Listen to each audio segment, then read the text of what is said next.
138 സങ്കീർത്തനം 8 വാക്യം. യഹോവ എനിക്ക് വേണ്ടി സമാപ്തി വരുത്തും. യഹോവേ, നിന്റെ ദയ എന്നേക്കുമുള്ളത്.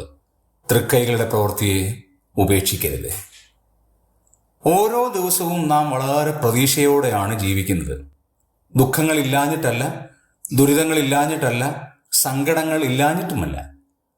യഹോവ നമുക്ക് വേണ്ടി സമാപ്തി വരുത്തുന്ന ഒരു ദൈവമാണ് എന്നുള്ള പ്രതീക്ഷയാണ്. സങ്കീർത്തനക്കാരനും അതുതന്നെയാണ്. യഹോവ എനിക്ക് വേണ്ടി സമാപ്തി വരുത്തും.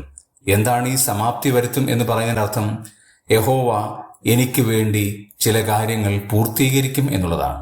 ഗാഡ് വിൽ അക്കംപ്ലിഷ് എന്നാണ് നമ്മൾ ഇംഗ്ലീഷിൽ വായിക്കുന്നത്. ദൈവം നമുക്ക് വേണ്ടി ചില കാര്യങ്ങൾ ചെയ്യാനായിട്ട് ഉദ്ദേശിക്കുന്നുണ്ട്. അത് ദൈവത്തിന് മാത്രം സാധ്യമുള്ള കാര്യമാണ്. നമ്മളെ കൊണ്ട് സാധ്യമല്ലാത്ത കാര്യവുമാണ് എന്ന് നമ്മൾ സമ്മതിക്കണം. ദൈവത്തിൻ്റെ കൃപയ്ക്കായി നാം നമ്മെ തന്നെ ഏൽപ്പിച്ചു കൊടുക്കണം. ദൈവം നമുക്ക് വേണ്ടി സമാപ്തി വരുത്തുന്ന ദൈവമാണ് എന്ന് നാം പരിപൂർണമായി വിശ്വസിക്കണം. അങ്ങനെയാണെങ്കിൽ യഹോവ നമുക്ക് വേണ്ടി സമാപ്തി വരുത്തുന്ന ദൈവമാണ് എന്നുള്ള തിരിച്ചറിവുണ്ടായാൽ ആ ദൈവത്തെ കൂടുതൽ ആശ്രയിക്കുവാനായിട്ടിടയായിത്തീരും.